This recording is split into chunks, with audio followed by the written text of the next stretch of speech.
Good afternoon. This is Mark Weist from the University of South Carolina. We appreciate you joining this webinar today on our work to connect positive behavior intervention and support to school mental health.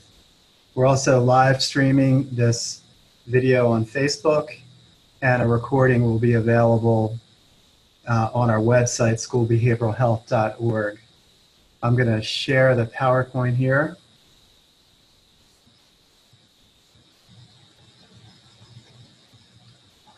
And we'll get started.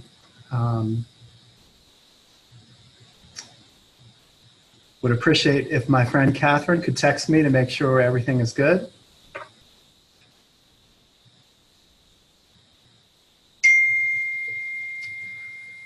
Okay, so for about a decade, we've been working to connect more comprehensive mental health in schools with multi-tiered systems of support, such as through positive behavioral interventions and support. We think this is a really important strategy to improving the social health, emotional, behavioral, and academic functioning of students. And I'm going to provide some ideas about this. We'll go to about 4:15, and then we'll open it up for some questions and comments from you all. So this is what we'll cover. We'll provide background on school mental health and PBIS, and then joining these two frameworks, some key themes and findings from recent studies, the importance of operating at multiple levels of scale, from the level of a building to a district to a state to a region, the central role of communities of practice in this work.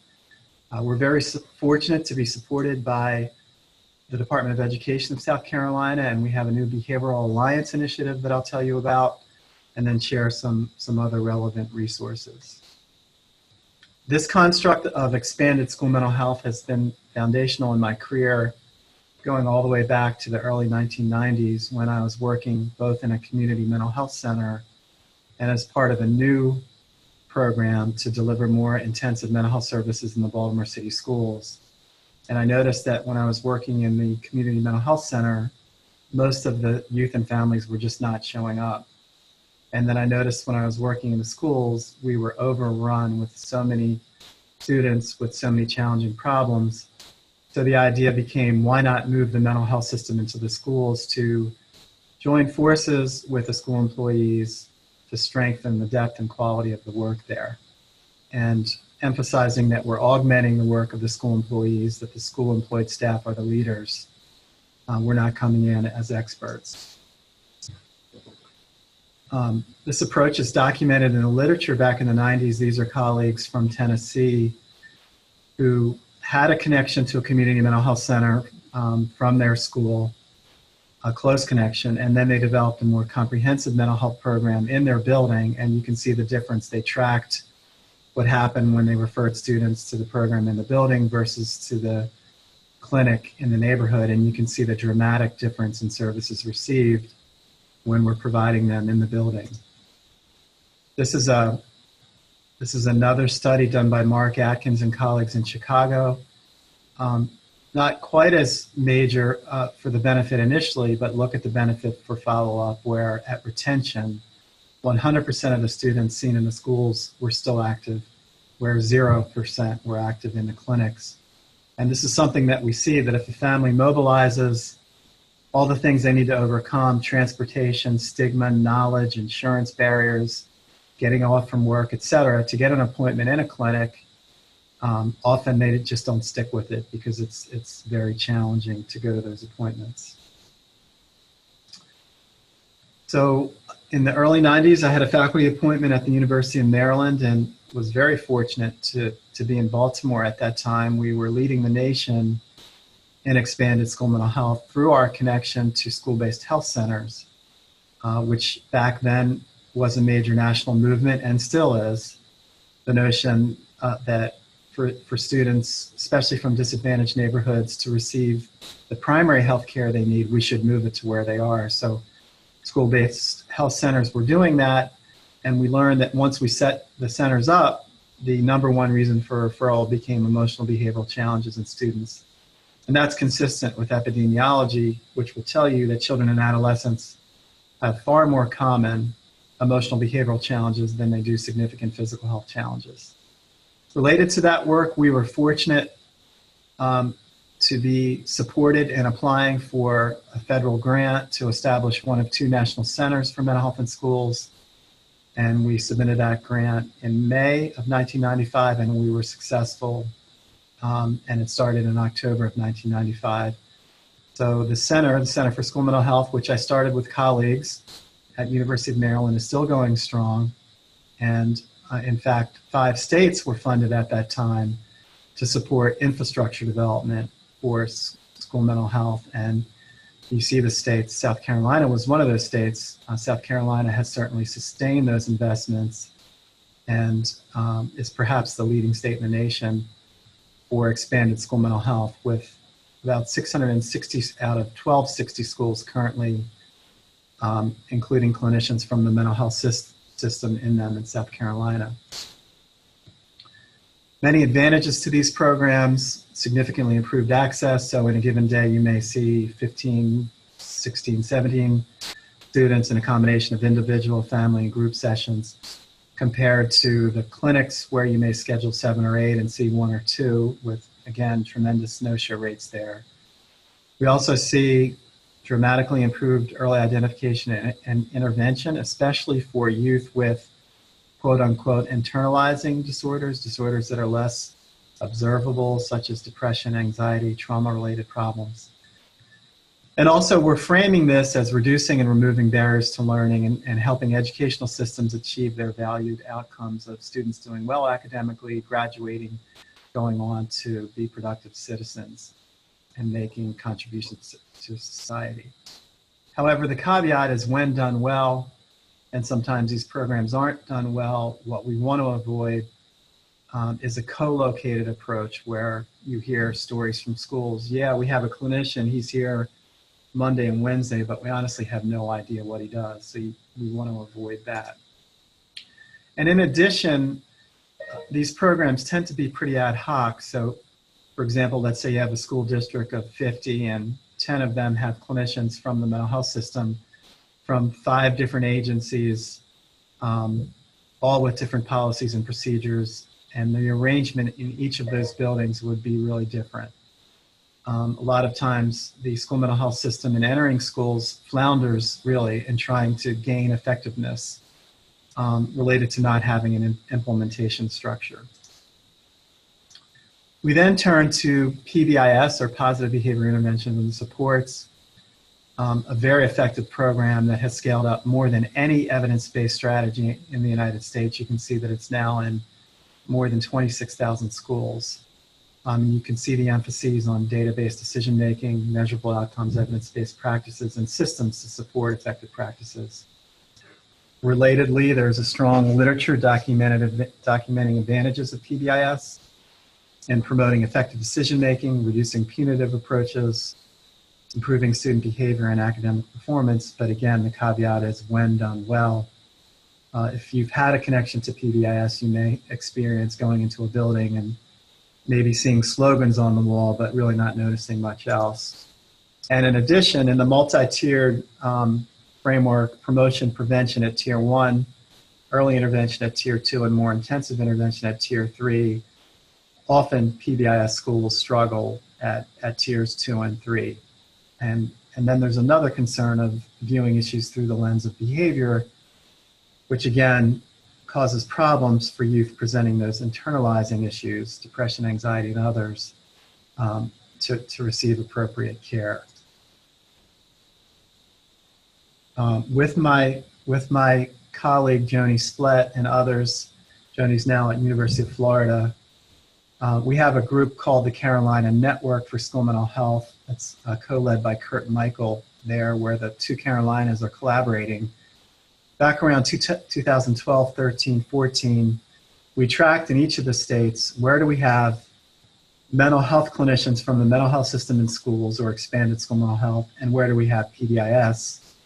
And then we also looked at where we both have PBIS and school mental health, where is there any collaboration? And the conclusion of this article was, this study was that where those 2 things did exist, there was almost total parallel play. The two initiatives were not working together.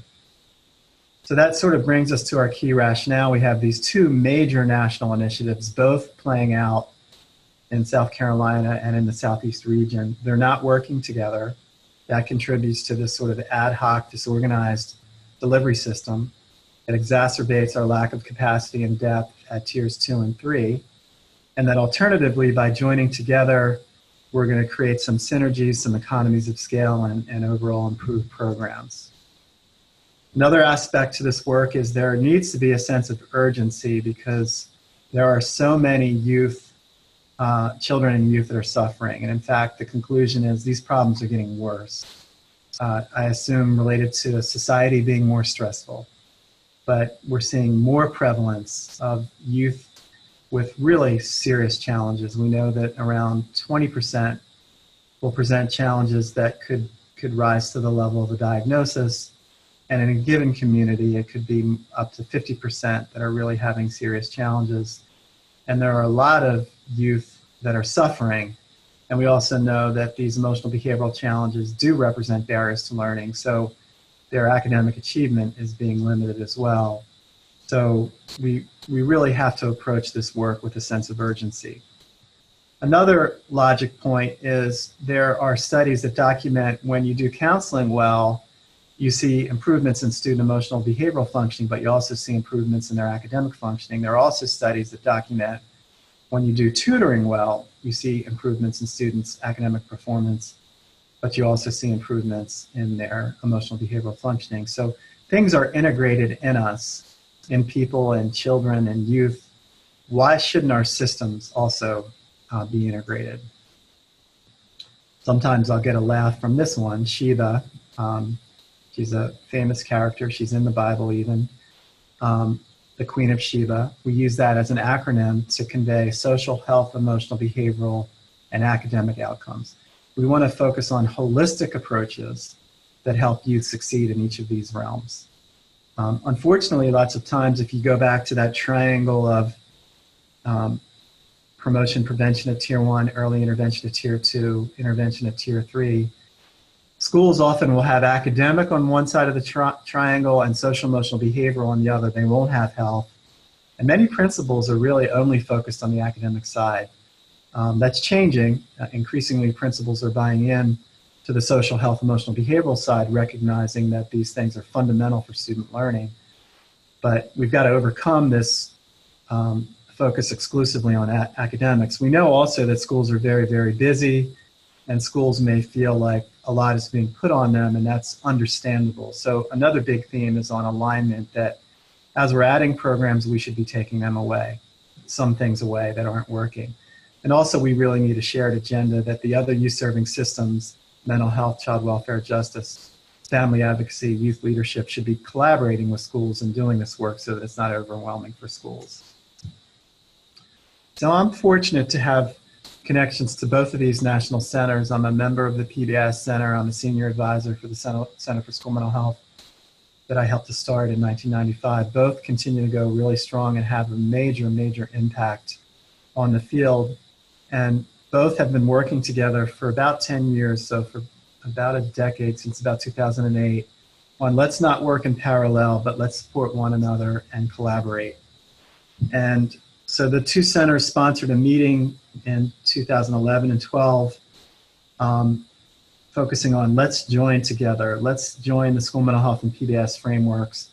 Out of that came this monograph that I helped to edit with my colleagues Susan Barrett and Lucille Eber, which is on the PBIS.org website, so that if you go on there and put in the search term school mental health, this should come up. And this has been downloaded widely and provides very practical guidance on something that we're calling the Interconnected Systems Framework for School Mental Health and PBIS. How to join the two systems, how to do teams, how to do decisions based on data, how to implement evidence-based practice, what's the vantage point from the school building, from the district, what are some policy issues. We believe that it's a very helpful resource. We're actually working on the second version of this, which we hope to publish early in 2019. So the ISF really is, instead of looking at this as we have these separate structures, we're trying to create a unified structure. That education and mental health are working together in a way that it almost seems like they're the same organization. And that we have the key stakeholders involved. And I'll come back to that. That's a really big theme, and especially the youth and families helping to drive the work. And that we have people with authority at the table who are able to allocate resources for the work. A really big thing, and perhaps the most important quality indicator in all of this work, is the way teams function. So, and I'll come back to that. We want a strong, committed, inclusive team driving this work, with sub-teams at tier 1, 2, and 3, having conversations and planning for the work at each of those tiers. We're implementing evidence-based practices. We're using data to choose which ones. We're using data to refine them. We're providing implementation support, coaching on the ground, hands-on, to help people do best practices. And we're seeing similar processes at building, district, and state levels, sort of the same players, and vertical collaboration as well as horizontal. So the state's involved with the districts involved with the buildings, and we're also seeing building-to-building sharing, district-to-district sharing, state-to-state sharing as we move toward best practices. This is sort of a conceptual model for a way that it could look like, so that at the base we have a shared agenda: education, mental health, families, youth, child welfare, disabilities, primary health care, etc., juvenile justice, working together, because this is an agenda relevant to all of those systems. It's an agenda that should rise up in any given community. We have strong district and building leadership. We have principals who believe in social health, emotional behavioral programs, and are supporting these programs and have systems of accountability in place for them, just like they do on the academic side. We have systematic memorandum of agreement in place, so there's one door for mental health centers and staff to enter through. I'll come back to that. We're using data appropriately, and again, we should not be collecting a bunch of data if we're not using it.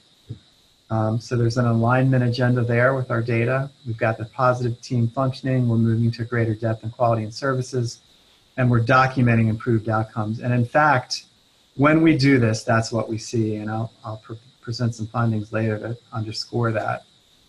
So really 3 priorities. 1, implement effective practices. And as we do that, document that in fact we are achieving valued outcomes, and then using the findings to build advocacy and policy support for growing the initiative and building capacity. This is an example of a team. It's just an example. For example, school social work should be here. Actually, South Carolina is not a strong state for school social work.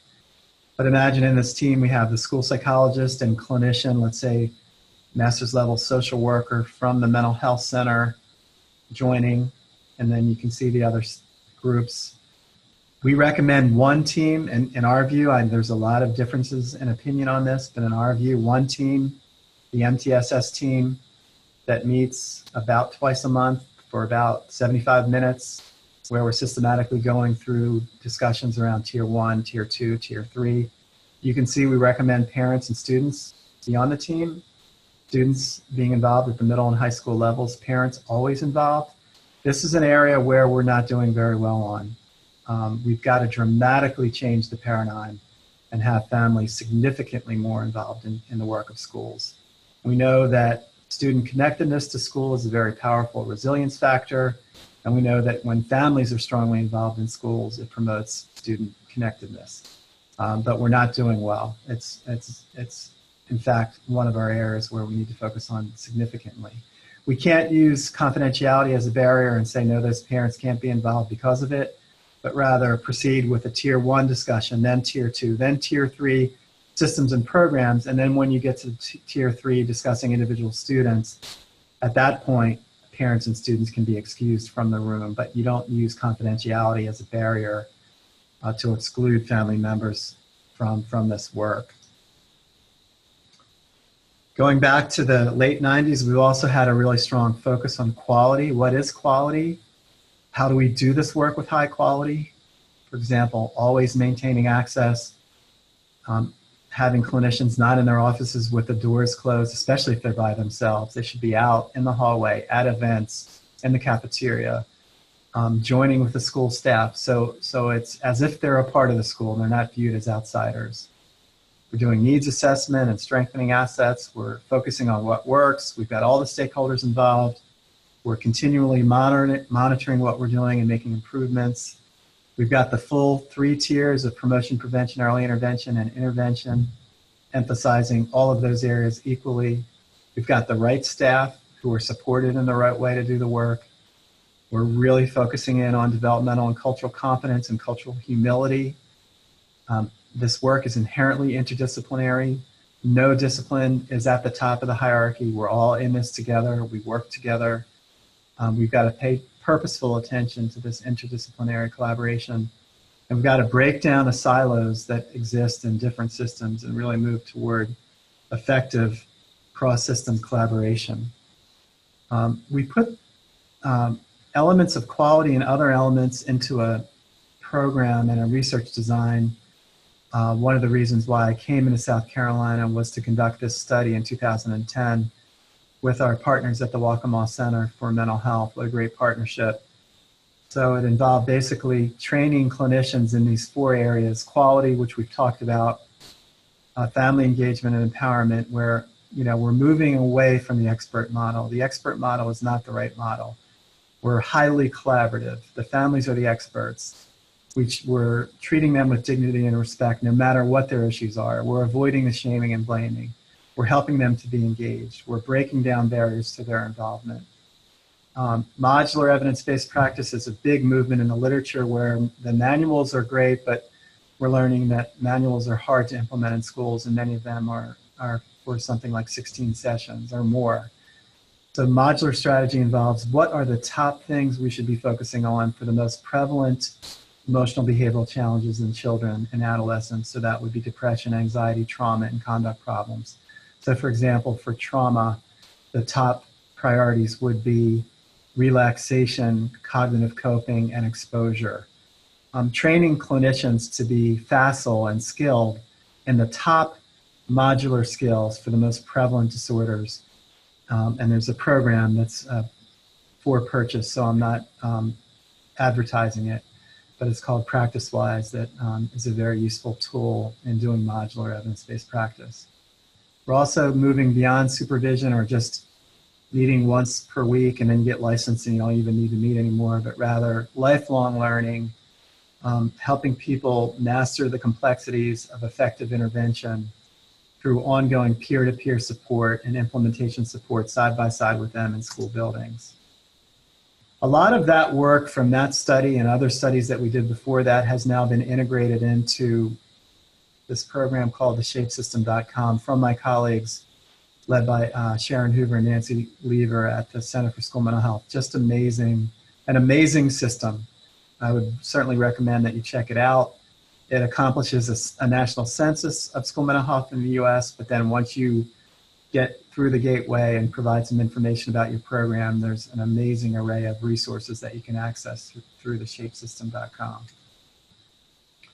Also, so the structure for implementation involved clinicians, for the most part, full-time in school buildings, but 2 afternoons a month coming into the offices where they could do their administrative work, but then for 2 hours, role-playing, rehearsing, supporting one another in the various areas of quality, family engagement, empowerment, and modular evidence-based practice. For the modular evidence-based practice, we use something called PALS, Practice Area Leaders, where for this year, Jim and Joni are going to be the experts for anxiety, and Judy and John for depression, and Kylie and Kim for anxiety, and Tom and Tim for trauma. And so they would lead discussions once per month. So each of the sessions, so twice per month, we cover 2 of the disorders, conduct and trauma, let's say, and then the next time we would do depression and anxiety. Really, really, really helpful to have this model of peers helping one another out in gaining competence and maintaining competence in evidence-based practice. And again, it's lifelong learning. And you can't accomplish it just by going to workshops. The study had some positive findings with a much stronger quality improvement in evidence-based practice and productivity by clinicians in our clinical service support intervention. There's also some child-level outcomes that we're exploring, but we just haven't gotten there yet. Some other conclusions from this study. One is you need the right clinician. So if it's somebody, for example, that's coming from a center or a private practice where there's a lot of administrative support around them, school mental health may not be for them, because you certainly need to be resilient. You may not have the best office. I've worked in closets and bathrooms and other less than optimal spaces. And you need to have great social skills and, you know, be gregarious and out there meeting people. And so you need the right clinicians. Another conclusion was evidence-based practice is really hard. So it's much easier to do what I call eclectic reactive therapy. Tell me more about that. Interesting. You know, the Bob Newhart model, for those of you who can remember Bob Newhart. That's not effective. There's, in fact, a lot of approaches in mental health today that are not effective, that perpetuate. We've got to do something about that. So in addition to training and implementation support, we need accountability. Are people actually implementing evidence-based practice? And then all of that should connect, for example, to a career ladder, so that I'm productive, I'm implementing evidence-based practices. That connects to me being able to become a supervisor and to advance in my career. Another aspect of this that's really critical is at the district level, we want to have what we call a district community leadership team. So this would include leaders from the various youth serving systems, those involved in coaching the ISF, clinicians, educators, staff from other systems, government officials, university staff. And universities can often play a great neutral sort of convening role in this work. You can see this is an example where the leadership team sort of mediates. There are higher level policies and resources at the state level and at other levels for the leadership team to be accessing, getting resources down to the buildings, providing training, coaching, evaluation, providing local content experts. But the leadership team is also tracking the great practices that are occurring within buildings and getting that information out to other buildings and to statewide initiatives and to actually share with other states. So memorandum of agreement are critical. A fundamental policy here, again, you shouldn't have a hodgepodge of in a district with 50, it's up to the principal whether or not there are mental health staff in the building. There should be one door, there should be that leadership team. Ideally, there should be funding connected to this so that the clinicians can come in and not have to just do fee-for-service tier 3, but some funding for them to be involved in the MTSS team and to be involved in tiers 1 and 2. We're really making great progress in this area in South Carolina, where there's a commitment by the governor, the head of our education system, Molly Spearman, the head of our mental health system, John McGill, to have a clinician from the mental health system at least half-time in every South Carolina school by 2020. And that rests upon very strong district-level leadership. So I'm encouraged that we're actually going to get there. I see the commitment across the board for that to happen. This is older. I wish I had a newer slide from Baltimore, but this is how Baltimore does it. So imagine tier 1 for the clinicians, they're a change agent. Tier 2, you could call them a prevention specialist. Tier 3, they're a clinician or a therapist. Again, at tier 3, they can support themselves through the fee-for-service, but we want them involved at tier 1 and 2 and on the teams. So in Baltimore, there was sort of a bold goal that we'd like to be able to fund half the clinician's time through contracts. So the various agencies that you see in this slide are getting together and braiding funding together. And so for a mental health center to be able to go into the schools, they have to apply and they have to agree for their staff to go to 2 days of common training, implement certain evidence-based practices,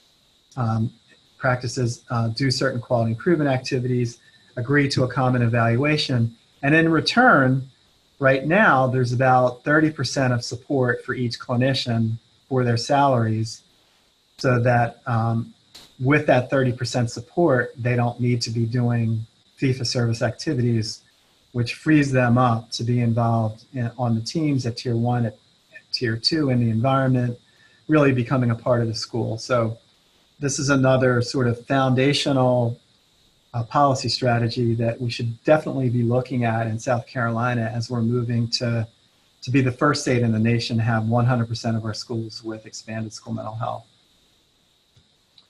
President Obama, in 2012, following the horrific Sandy Hook shooting, launched the Now is the Time initiative, and a great initiative by President Obama. So many relevant resources: Project Aware, Project Prevent, School Climate Transformation, the Comprehensive School Safety Initiative through NIJ. Many of those investments are continuing. I believe South Carolina just got a Project Aware grant, which is directly about mental health services in schools. And National Institute of Justice has strongly supported this work around making schools safer. And we've been very privileged to have one of these grants, just thrilled by it. It started in 2016. And you can see we have 24 participating elementary schools, 12 in Charleston, 12 in near Gainesville. We've got 3 conditions here: PBIS only, PBIS plus school mental health, in other words, parallel play, as I was talking about before, or the ISF. 2 years for the ISF to be in place, so in the 16-17, 17-18 school years. We have an opt-out procedure, which has been terrific. And just some findings. One is around screening. This is huge, that most schools aren't doing screening for social, emotional, behavioral issues. They are relying on observation. So they're relying on, is the student acting out? Is the student having attendance problems? Has the student previously failed? Is the student from a military family and has moved around 6 times, etc.? And then based on those areas, the school will make a judgment, well, does the student need additional services? The problem with that is you're going to miss a lot of students. When you implement a systematic screener, as we've done in this project, you're identifying 180% more students with needs. You can see some of the other findings here. And also of note is many of those students who weren't identified with a traditional screener method had very significant problems. So this is a really big issue. There are many, many students that are out there with significant problems who are really suffering, who are just falling through the cracks. So this is another big discussion for us, is how do we move toward universal screening for emotional behavioral issues. And we think this can be done through a teacher rating method, not taking very long, usually about an hour of a teacher's time to rate each one of the students, pick one teacher, one class in his or her classroom, and to do that around in October after the teacher knows the student, which gives us time to rally and respond to the screener and actually get students the help that they need. This is something else from the study where if you look at these various categories of challenge, you can see here that we have 29% of students with elevated risk and 10% with extreme elevated risk. Based on the school, we could have 30% or more of students with some level of risk, which is a lot of students with risk.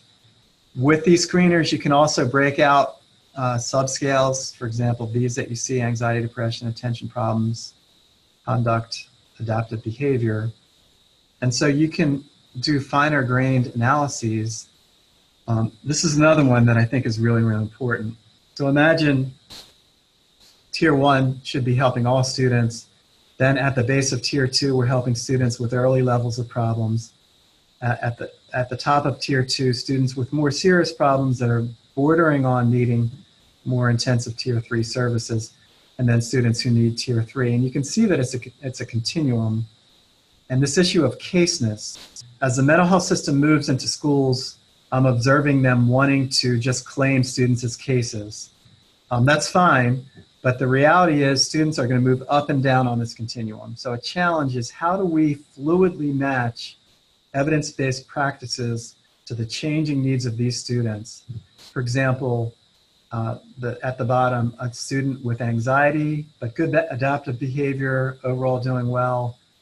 Maybe once per week, a check-in with a teacher who also does a 10-minute training on a social emotional learning skill like relaxation, all the way up to the top where those will be students who might need wraparound, multi-systemic therapy, home-based care, involvement of multiple systems, and then everything in between. But how do we fluidly match programs and services to students based on a fluid pattern of need versus categorizing students as a tier 3 or a tier 2 child, which we should not do. We have something called an ISF implementation inventory, which is going to be in the public domain. All of our work goes into the public domain and is freely accessible. This is sort of a way to have schools assess where are they with these strategies for the ISF. And so you can do it at the beginning and the end of the academic year. At the beginning, you can choose some things to focus on for improvement. And as you can see, we're showing strong improvement. We're also seeing dramatically improved team functioning. I know people don't like meetings per se, but if you're doing teams the right way, this is probably the most important quality indicator in the work. And you can see some of the data here on better team functioning. Also using a strategy to structure your team, such as the team implemented problem solving program, which you could find on the PBIS.org website, which is a really excellent program. We're also finding that, documenting whether students receive intervention in relation to the needs that they present. And we're seeing that students are actually receiving more interventions in ISF schools, and we're seeing more services for youth of color, so that we're breaking down some of the inequities, and we're excited about that. The caveat on all this is we're still doing final analyses, so these should be viewed as preliminary findings, especially these findings where we're actually seeing improvements in teacher ratings of student behavior from the ISF. So we're very, very encouraged by this. We have some national conferences coming up where we're going to be talking about this. We're in a sustainability year with the 2 districts. The districts are committed to sustaining this approach. Charleston and Marion, the 2 districts we're involved in, are trying to scale up aspects of the ISF to all their schools. So we're really encouraged and gratified by this study. Shift gears a little bit here to talk about some other themes. I mentioned before this whole notion of families and youth really aren't involved in the schools. That's a real problem. We've got to move past this limited involvement or tokenistic involvement where we're going after a grant so we involve them, but we really don't involve them. This was a book that we did in 2017 on how we totally have to change this paradigm. So if you go on PBIS.org and put in the search term family engagement, this book should come up. And we've got to be purposeful in striving to have all of the stakeholders involved. And this is a list of all of them, because again, in any community, this should be an agenda that rises up because it's about our children, their learning, their graduation, their contribution to society. So again, all of these groups and others should be vested in this agenda. I'm fortunate to be part of this new Family School Community Alliance, which is being supported by the National PBIS Center. We had a great meeting at the University of Wisconsin in 2017, and then another one that just happened. A new website will be live soon. You can see our vision here to promote family, youth, and community engaged partnerships in research, practice, and policy to improve prevention and intervention in the systems and practices of PBIS and related MTSS toward improved outcomes that we care about. Here are some of the themes for the FSCA, and if anyone's interested, the website should be live within a few weeks, and you should be able to go on there and become a member through the website.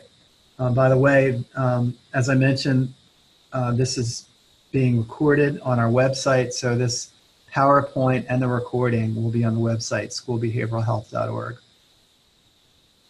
We've learned, thanks to my friend Joanne, going back to the early 2000s, that relationships and being purposeful about relationships is really essential for this work to be of high quality. You can see the quote from her and her colleague Bill East there. So you could look at it that we have a systematic agenda. Let's say it's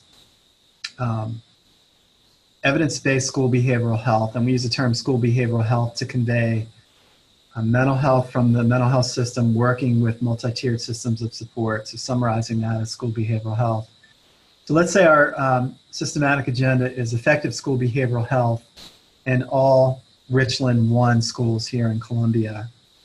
That's a terrific goal, but that goal rests on top of the relationships. If we don't do the relationships well, we will never, ever achieve that goal. So the notion that we should really be purposeful about the relationships, including movie stars and people like Howie Mandel. I can't make a joke because I can't tell if you're going to react or not, but yeah, we're good friends, Howie and I. Just kidding. We do need more champions in the work, and Howie is a champion. This is more than a decade old from a SAMHSA-sponsored Children's Mental Health Awareness Week event. And Howie is an advocate for mental health issues. We need more of them. Don't really have enough champions, especially South Carolina champions, for advocating for improving school mental health and school behavioral health and programs to reduce the gap between student needs and effective services for them. This communities of practice idea has been revolutionary for us, that the collective intellect is a lot smarter than one person. So how do we put people together in groups to solve problems? This work by Joanne and colleagues, leading by convening, so creating the right conditions to go from discussion to dialogue to collaboration to policy support to building capacity to scaling up, is all in the way that you organize people. And this is a wonderful resource for doing that. I mentioned this sort of earlier, that how do we connect the dots across multiple levels of scale? How do we share our lessons learned and experiences? How do we really support one another? So how do we have buildings supporting buildings? How do we have buildings sharing with districts? How do we have districts sharing with districts? How do we have states sharing with states? How do we have countries working with states, et cetera? So for example, we've got a really strong relationship with people in Canada and Ontario, and many of the insights from the work that they're doing in Ontario are helping to inform our work here in South Carolina. As mentioned, we've got a really prominent initiative here.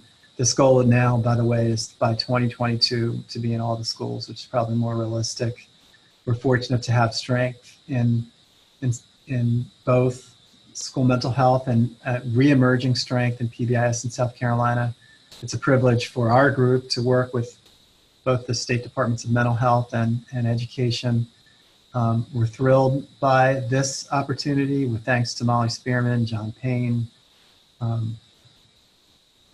the others at Department of Ed, Sonia Gales, Teresa Diggs, Dina Taparo, others that are supporting this. We're very, very grateful for this opportunity, so that we're providing, through sort of an MTSS lens, support to help students at risk for disabilities or who already have disabilities to improve their social health, emotional, behavioral, and academic functioning. So we've got a conference I'll tell you about. Catherine, who's helping me with this webinar, is helping to lead that. We're building what I hope to be an amazing resource repository. We're doing webinars like this one. Next month it'll be Bob Stevens on PBIS. We haven't nailed down the time yet, but we'll be having these monthly webinars, all of which will be recorded.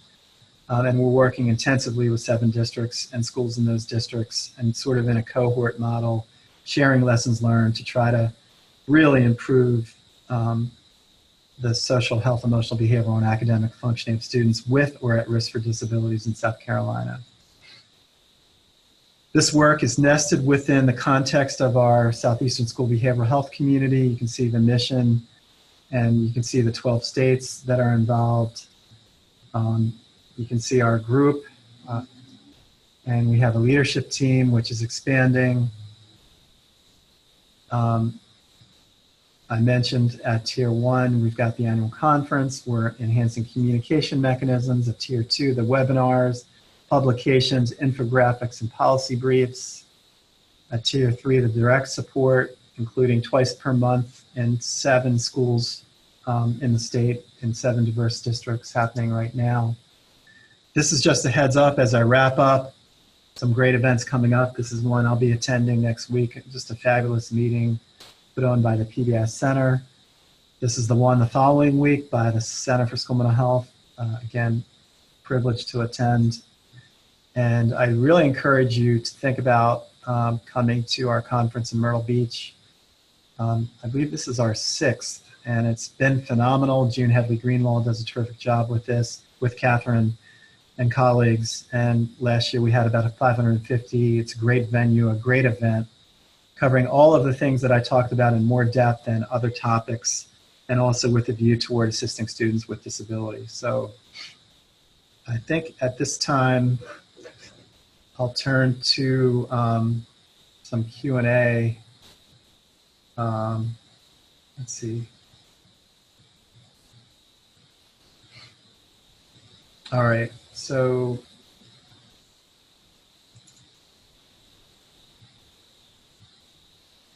looks like, Catherine, you've stopped my video, but how do we want to do comments and questions?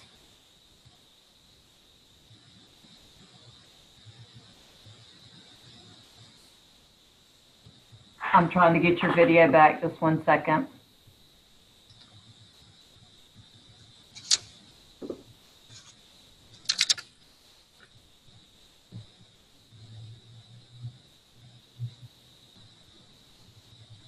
Sorry about the position of my camera. Maybe you can see me better now. Can you start your video? There you go. So people could put questions in the chat box, or... And I've unmuted everyone if you would like to just question.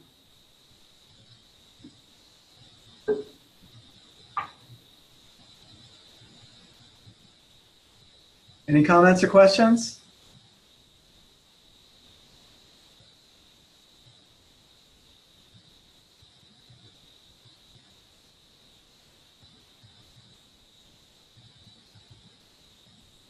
Can you see that one, Mark, in the chat box? Okay, sure. So the modular evidence-based program is called PracticeWise. If you Google that, it should come up, PracticeWise. One of the new faculty members here in psychology named Kim Becker is one of the developers of that program. It's really user-friendly. Within PracticeWise, there's a program called Match ADTC that's a really useful and low-cost strategy to gain access to the resources.